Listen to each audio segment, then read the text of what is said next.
how did you do with those opinions and their details? Let's get started and check those answers. So our first opinion statement is the internet is useful for our studies. I think we can all agree with that opinion right now, right? So our supporting reason for that is the internet gives us immediate information on any subject we need. Is that good and relevant? Yes, it is. How is it useful for our studies? It gives us immediate information. So that's supporting why the internet is useful for our studies, because it gives us immediate information on any subject. So that's directly relevant and it's a good supporting reason. Moving on. Second opinion statement.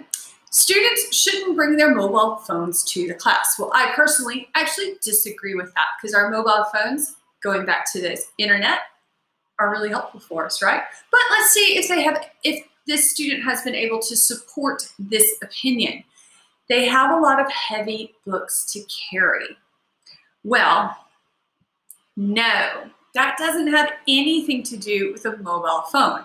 A mobile phone and heavy books, that doesn't have any relevance. It's not a relevant reason for why students shouldn't bring their mobile phones to class. Instead, it should say something about how mobile phones are distracting, how students maybe won't pay attention to the lessons because they'll be trying to send a WhatsApp message or something like this. But that they have to carry heavy books, nah, that's not good or relevant.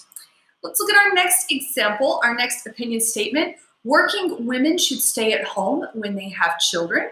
This is an opinion that a lot of people maybe agree or disagree with. So let's see if this writer was able to support this maybe a little bit controversial statement. Children need their mother's care all the time. Yes, I think we can all agree that children need their parents to care for them, right? Little kids by themselves, disaster. So this supporting reason is relevant to our opinion, and it's a good reason. Why should women stay at home? Well, because children need their mother's care. So that is a good and relevant supporting reason, right? So you see how you may or may not agree with the opinion, but you can still support the opinion with something we can all agree on. All right, keeping going. The next opinion statement we have is living on campus is better than living off campus. Now, most of you have not had the experience of living on campus, so you may or may not agree with this opinion. But again, it's not about do you agree with it, it's can you support that opinion. And here our supporting reason is you don't need to worry about finding a taxi to class. And yes, that is a good supporting reason. If you live on campus, you can walk to class or you can take the service bus to get to class, and you don't have to worry about calling a taxi or finding a ride to get to class. So again, you may or may not agree with that opinion, but you have to be able to support it with something we can all agree on, which is that if you live on campus, you don't need to worry about finding a taxi. All right, here's another fun opinion. Women are better drivers than men. I mean, I think we all agree with that one, right? Yeah, objectively. Whether or not you agree or not, we need to be able to support this opinion. And they like to drive expensive cars. That is not relevant to if women are better or worse drivers than men, right? Whatever kind of car they drive, that doesn't determine if they are a good or a bad driver. For this to be a good supporting reason, we would need to see something about, here's where a statistic could come in. 95% of all accidents are from men drivers, something like that. Women tend to speed less, something like that, right? Women are more careful drivers and have fewer accidents. That would be a better supporting reason than they like to drive expensive cars. That doesn't have anything to do with women being better drivers, right? And we have two more, okay. Our next one, attendance at university college should be optional. Optional means I can go or I'm not. It's my choice as a student. The teacher doesn't have an attendance policy.